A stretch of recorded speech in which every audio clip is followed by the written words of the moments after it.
Hi everyone, welcome to episode 81 of the ITSM crowd. This is the final episode in our Jigsaw special series where we've been joined by various different authors and contributors to the Jigsaw organisation publication. If you've not seen the Jigsaw organisation already, it's a collection of articles which include advice, guidance, thoughts, reflections, from some of the really kind of top minds in service management and management consultancy, talking about how after a year when our businesses have been broken into pieces, how do we think about putting them back together for the long term? How do we think about building something better from the experiences that we've had in 2020? So if you've not managed to see the Jigsaw organisation already, you can see the link here. You can get a copy of that for free. So you can download your own copy. There's 96 pages in there. It covers everything from leadership to teams to suppliers to skills. So it's a really good publication and there's kind of inspiration for everybody in there. I should mention as well, Matthew and I are in the UK where it's bonfire night. So we've got fireworks going off non-stop behind us. If there is any background noise, do apologise and please be assured it's nothing to worry about. It does sound a bit like there's gunshots going off at the moment. You need a few good explosions every now and then. It makes for a good podcast.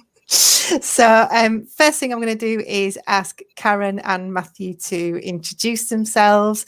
So Karen, I'll come to you first, please. Hi, I'm talking to you at 6 a.m. in Melbourne, Australia. So I'm a bit bleary-eyed, please forgive me. So yes, I'm an organisational change management and service management consultant, operating as KarenFerris.com. Thank you very much. And Matthew? Yeah, I'm Matthew Burrows from Skills TX. I spend most of my time helping people focus on skills. So I use Sophia, the skills framework for the information age, quite a bit. So I spend a lot of my time, I used to spend my time traveling around the world helping people. It seems to all be online now. So, remember that. Yeah, travel. We used to travel. Brilliant. Thank you both very much. We're always grateful to all of our guests on the ITSM crowd, but Karen, you have gone above and beyond today, so extra special thanks to you as well. I don't think I could smile like that at 6 o'clock in the morning. So one of the things that I tried to do when I put these ITSM crowds together was to kind of find some common threads between the different articles that people had written, and Karen and Matthew, there did seem to be some kind of common themes in the areas that you were addressing. So I think what I'd like to start with is just to kind of get a kind of a summary of the key points that both of you had in your articles. But just before we do that, a reminder to those of you that I can see that are watching us live. If you're watching us live on YouTube, you can ask questions directly to Karen and Matthew using the YouTube chat. We can bring those questions up on screen and we can actually discuss those during the panel. So it's always nice to hear from you as well. If you've got anything that you want to add, even if it's just to share an experience, it'd be good to hear from you. But I think, Karen, maybe if I can come to you first and just tell us a little bit about what you think were the important points to get across in your Jigsaw article.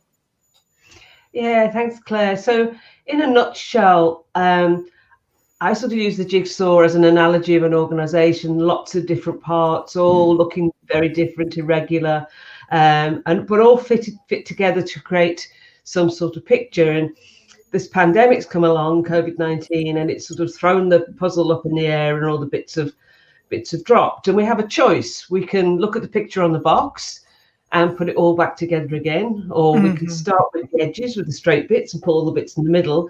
But basically what we've done is created what we had before the pandemic. So we've created not a new normal, the old normal. And I think despite the devastation the pandemic's had, it's offered us a lot of opportunities to reflect and look at the lessons that we've learned.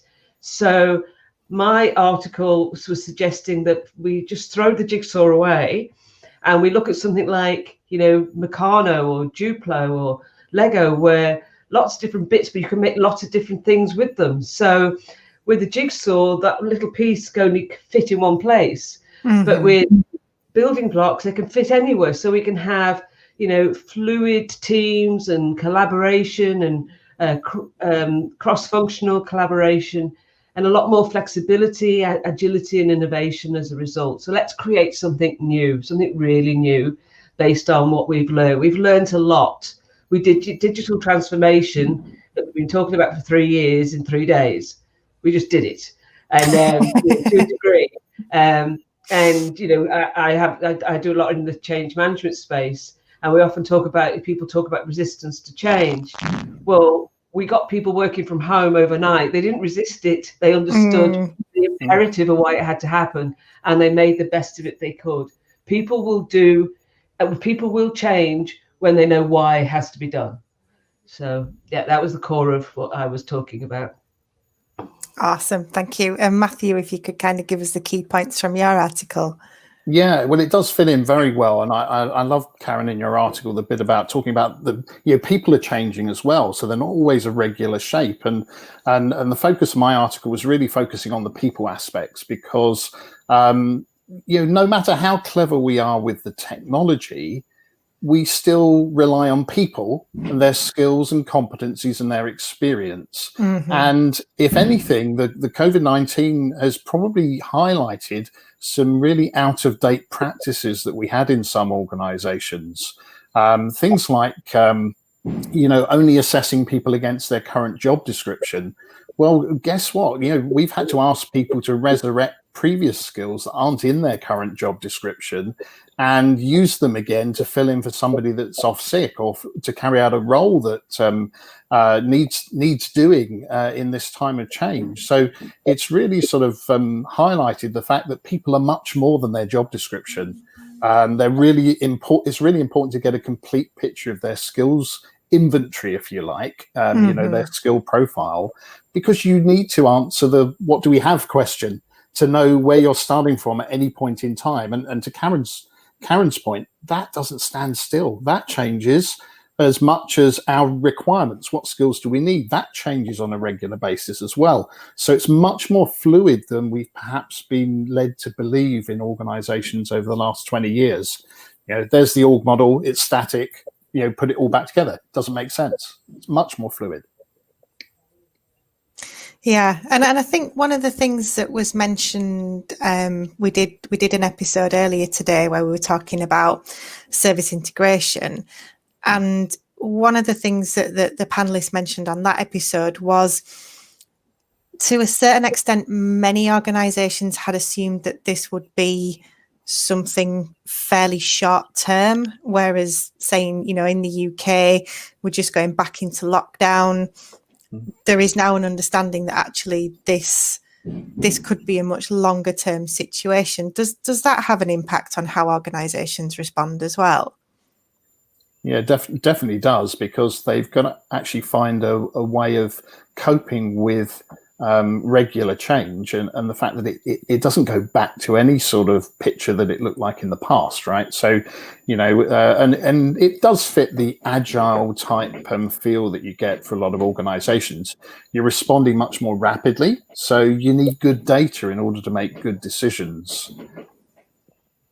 Yeah, I think those organizations that have accepted that we are dealing with unknown unknowns, and whilst we may have assumed that this was going to be short term, it's those organisations and those people that said, well, actually, we don't know. So let's deal with the fact that we don't know, and how can we build some sort of picture of a way forward. So doing the best by the people that they could. We've seen organisations, shift. We've seen sort of a lot of organisations that were making clothes, make PPE. A lot of hospitality shift and gone totally down the takeaway. They've done everything they can to adjust and make the best of the situation they can, whereas some organizations have just had the knee-jerk reaction and said, right, half our workforce is gone, we just can't afford to keep you. And it was very, very knee-jerk. And I think coming out the other side of this, that we're going to hear, I keep saying there's going to be a social media tsunami of those people saying, my organization really looked after me through that pandemic, and we came out applied for it better and stronger, and those that said they did nothing, or they just didn't. So I think the organisations that really put people first and did the best they could. Yes, some organisations had to let people go eventually. It was, survival, but they did the best they could. And I think those organisations are going to come out a lot stronger on the other side of this. And of course, now we have social media that, the conversation is very loud and everybody can hear it. So it's about brand and reputation. It is, and they're also going to find that even when they're in those worst situations where they are having to let more people go, which I think a lot of organisations sadly will be in that situation, how they treat the people that are leaving as well as how they treat the people that are staying is going to make a big difference. And there are some really easy things that you can do to just make it easier for people leaving to find their next opportunity. And as well as the people that are left behind to really balance that need to continually change and change their skills to match the changing requirements as well. It doesn't have to be difficult to do. There's actually some really easy steps that you can take to make that better for everybody. What sort of steps are you thinking about there? So, first of all, actually just get everybody to do a skills assessment so they know where they're starting from. The vast majority of organizations can't answer the what skills do we have question. So how do you think their decisions are going in terms of what training they should be sending people on, or what should be in people's development plan? Well, if you're starting from a place of not knowing where you're starting from, your decisions are likely to be wrong. So get a good baseline, a good set of data for where we are now. That'll help the people moving on as well, because if you use something like Sophia, an internationally recognized framework for describing the skills, then actually that's going to make sense outside of the organization to potential next employers as well. So you could almost treat it as a bit like an outplacement type activity. So you're giving everybody who's sadly having to look for other work the opportunity to find it because they've got a good starting point. Yeah. But you also need to know what you've got left behind and where your gaps are as well for the survival of the organization. Yeah. And is that something you recognise from an organisational change management perspective, Karen? Are organisations struggling because they don't know what they've got? Absolutely. I mean, if you don't know what you got, how do you manage it? How do you improve it? How do you address those gaps, as Matthew said? And it's the organisation that knows exactly what they've got and what they need and where the gap is, that are going to be ahead of the competition. This is an ideal time, even though I'm finding most organizations are just like surrounded by noise at the moment. Yeah. This is an ideal time when people aren't doing their commute, that most people working from home have found them more productive. They've got more time to themselves. It's a really good time for people to invest in building their skills. Where should I start? Well, if I've done an assessment, I know exactly what extra skills my organisation knows what I should develop, and be ahead of the game. Be ahead of the competition, identifying what's going to be needed. So it's a real time for people to invest in their people in lots of different ways at this time. But I am finding that I'm having a lot of conversations, for example, around resilience, which is one of the things that I'm really passionate about and have been for a long time, well before COVID came along. But it's all this, everyone's going, oh, it's just noise, and we're uncertain, and not now. Not now. I'm like, now is the time you really need this stuff. Absolutely. But key to resilience is actually empowering people, isn't it? You can empower your employees with the complete clarity, knowing where they are, updating your job descriptions and your role profiles that have been sitting there in a shared folder somewhere for 5 years without being touched, gradually going out of date. Actually bring them up to date, keep them reviewed and update them so they've got clarity of where they need to be, either for their current role or a future role. And then once you've got those two sets of data, what do we have, what do we need, you can do gap analysis. You need two sets of data to do any gap analysis, right? So once you've got the ability to do the gap analysis, you can better select those training activities, other development activity, so that all of that time is really productively used. You're not sending people on the wrong course and wasting their time. Yeah, I think if I had £1 for every time I've heard the word resilience this year, I've you know, it's not something I think that's been on the radar for a lot of organisations, but suddenly it's this shift from scenario-based continuity planning to how do we build a resilient organisation? And maybe Karen, you've got some tips you can share for companies about how to become a little bit more resilient in the way that they think. And it is interesting because I have a social media aggregator that I use, and it used to be like leadership would be, the list would be this long, you know, and then organizational change and resilience would be this big, and now it's the big, you know, and it's full of BS. Let me tell you, you know, it's become a buzzword that's thrown around now because of COVID about resilience.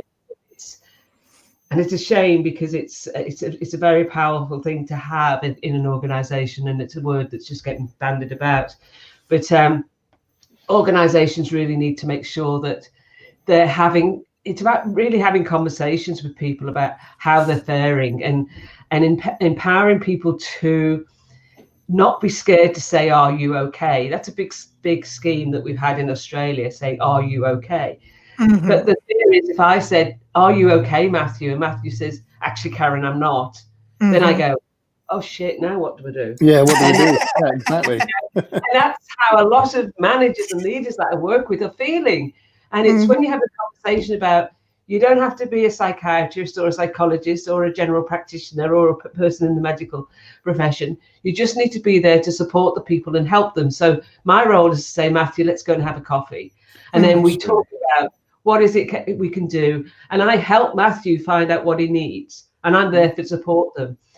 So that's part about building people's resilience. It's about identifying when resilience is low and doing something about it, but also enabling people to, you know, look at situations through different perspectives. So being able to reframe, being able to adapt, and having the conversation about with everyone in the organization to say, you know what, guys, change is constant. It's not going away. It's getting faster and faster. There'll be another disruptive something happening where we won't foresee it coming. It might not be a pandemic, but it'll be something else. It could be another financial crisis facing us. Who knows what it is? And we can't control it. It's like the weather. We can't control it. We just have to go with the flow. Yeah. And getting people to think like that and say, yes, I will be adaptive. I will shift. If we're going in this direction today, we might go in that direction tomorrow, and that's okay. So it's getting people to adopt that different mindset, that it's not a 3-month, 6-month, 12-month plan anymore. We can't see that far ahead. You know, we can have intent, but the plan is not going to be written in stone going forward. That really conversations about, this is the world we're living in.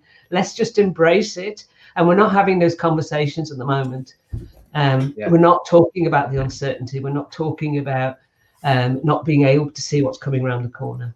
And it's okay not to have all the answers when you're in that situation as well. You know, the fact that you know there might be an issue means that you can have a conversation about it. And I think sometimes people have been afraid to not already have the answers when they raise the problem, and that shouldn't be seen as a weakness. You know, you have lots of people in your organization with different experience that can all bring their views to help with the problem. You don't have to have all the answers yourself. So the power of the team is immense here. Yeah. I think it's, so I say to people, this is why we have teams. Exactly. I don't have all the answers. That's not, if I'm in a role of a leader or even a manager, my job is not to have all the answers. That's why I have a team. Otherwise, I wouldn't need them, because I'd have all the answers myself. Just get on with the job. I still find managers, though, that have the expectation on themselves that they should have all of the skills of all of their team. And I spend time no, your job's actually to manage them and clear the way for them in certain areas, or to focus on the policy or the strategy, not to actually roll your sleeves up and do the coding. You've got a team that do that. So why would you, even if you manage a team of coders, you know, you don't necessarily need the coding skills yourselves, right? So it takes some getting through to some people, because they feel like they're missing something, and they're not. It's a different skill set. Yeah. And it's having the courage to say, I don't know. I don't have the answer. And, you know, I talk about vulnerability. Vulnerability is not a sign of weakness. It's a sign of courage. Like, I don't know. Help me. What do you think? Yeah, absolutely right.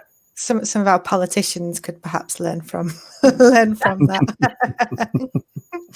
But I've just quickly gone digging back for a tweet, because I tweeted something last week about a report that I've been reading, and this is from the CBI. It says 9 out of 10 employees will need to reskill by 2030, and the most in-demand skills will be digital skills, critical thinking, information process, as well as leadership, communication, and technical skills.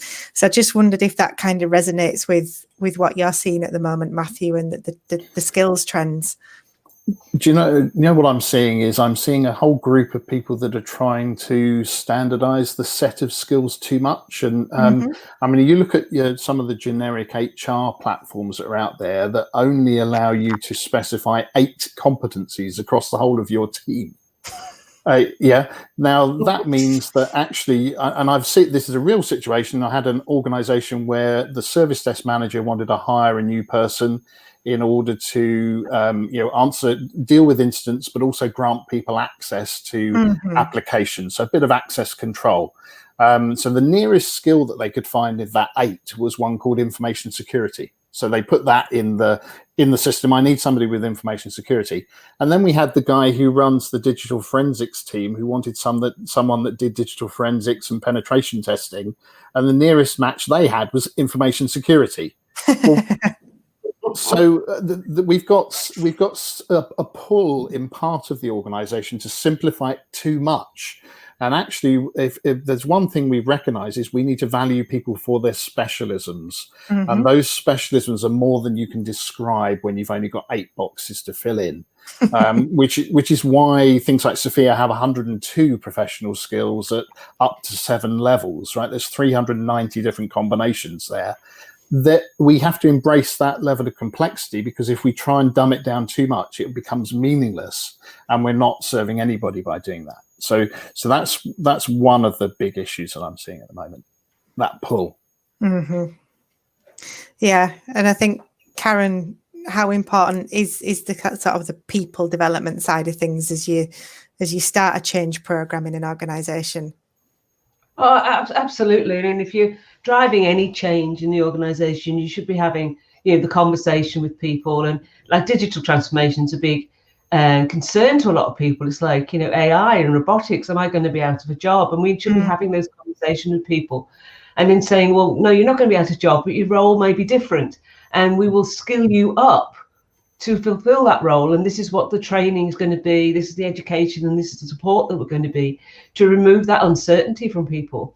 So they go, okay, my job will be different, but I'm going to learn new things. I'm going to be skilled up to do something different. And that can be very motivating and engaging. It can still be uncertain, but you need to support people through that process. And it's not a do or die situation. You either skill up or you don't. It might not be a role that's the right one for you, so we'll find something else. But we really need to have those conversations all the time, but at times of uncertainty like it is now, not only are we trying to come through this pandemic, and who knows what the other side of it's going to look like. It's going to be very different to what we've ever known before. And then there's add to that all the uncertainty about the future and what technology is going to do to my job. We need to be really having those conversations. And that's why some of the skills I think we really do need, we've talked about it for a long time, are what we've called the soft skills, which I call hard skills, that, good communication and listening and leading with empathy and are really going to be absolutely imperative going forward for successful organizations. Absolutely right. And that conversation needs to be much more regular. I know a lot of organizations have now moved on from having the once a year manager to employee development conversation. That's long overdue, that change. Things change on a much more regular basis, and you need to be actually saying, how are you getting on? You know, which bits are you finding difficult? Is it actually the collaboration piece? You know, the ability to communicate with people. So exactly what you said, Karen, those soft skills, which are often the most difficult ones to nail down, you know, you can describe those as well. You can build those into a development plan, you know, teach somebody how to improve their influence, you know, how to communicate better and get their point across. You know, how to facilitate workshops. All of that stuff is vitally important, as well as those harder professional and technical skills. Yeah, and I think maybe it's not a nice lesson, but one thing we can take away from this year is to actually see that change can happen at pace when we have a good enough incentive. So all those digital transformation programs that have been kind of bumbling along for years and years and years, we've moved those on quite significantly. And you know, it maybe does suggest that perhaps we haven't had enough clarity about, well, what are we trying to achieve and why? Because if we did, we could have got it done. But also, I'm not sure. Hit the nail on the head. Claire, sorry, you just hit the nail on the head. It's about the why. A lot of organizations, when they want people to change, talk about what needs to be done and how we're going to do it. And they forget the why. It's like you saying to me, we're driving to Manchester tomorrow and we're going in my car. Yeah, but why? I'm not getting in your car until I know why. And it's a very simple analogy, but it's often the why has been thought of and then it's gone. And then we talk about the how and what. And when the pandemic hit, that's why everybody worked from home, made the best of it, because the why was absolutely crystal clear. This is a matter of life and death. Oh, I get it then. Yes, I'll change. And we did. And going forward, we need to remember that is if we make the why absolutely clear, people will change. Absolutely right. And when it comes to people's development plans, you know, the why might be actually to make it easier to do your job. To make it much more certain that you're heading in the right direction and it's aligned with where you want to be and where you see your career going. So it's that clarity, and that ties in with the surveys that you see about why people leave organizations. The biggest reason they leave is lack of development opportunity. And a lack of clarity on what that development should be. They don't know what they need to do to be seen to be good enough in their manager's eyes. So this is not about automating the hell out of everything, right? Back to Karen's point, it's the conversation. The conversation still needs to happen. And I do find some technologists trying to find tools that almost avoid that conversation. And actually what it should be is that actually these tools and these data sets should provide you with really good data so you can have a better and more productive conversation. But you can't avoid the conversation. The conversation's the critical bit. Just arm people with good data going in and clarity coming out of it. So we're coming to the end of our time now. It's flown as always. Karen, can I ask you to give people one final tip and also maybe tell them where they can read a bit more about you or learn a bit more about you as well? Any resources you want to share? Absolutely. And doesn't the time fly? I think, you know, when we're talking about some of the skills, I think listening is one of the skills we really need to develop, and it's an art. You know, we say listening and we go, oh yeah, but are we really hearing what someone's saying? And you know, we talk about empathy and all that sort of thing, but just really listen to what people are saying so you understand. KarenFerris.com is where I live, so head on over there and have a look at some of the stuff there. Awesome, thank you, and highly recommend Karen's books if you get a chance to get hold of any of those as well. And Matthew, for you, please, top tips and anywhere people can go to learn more. So the place to go, skillstx.com. There's a couple of free things on there that I would recommend. If you go to skillstx.com, there's a try button at the very top of the screen. If you click on that, it will give you three options. If you're looking at this from your organization's perspective, there's a free digital skills management maturity assessment that will take you about 10 minutes. do that, and it gives you a report telling you exactly where you are, all of the considerations and guidance on how to get from where you are now to where you need to be. If you're not doing it for your organization, you want to look at it from your own point of view, there's a free self-assessment on there, so you can actually go and do your own Sophia self-assessment, so you know where you're starting from. You can then compare your skill profile with profiles from Australian Public Service, UK government, EU, NIST in the US. Compare it with those, and you'll also find that there's training that's mapped to Sophia, so you can see the specific training that you might need to fill the skill gaps you have. So that's all of that is free. Go and do it. Have a look. Put yourself in a better position. Put your organization in a better position moving forward. That's brilliant. Thank you very much. So huge thanks to Karen and to Matthew for joining us this evening for Matthew, this morning for Karen.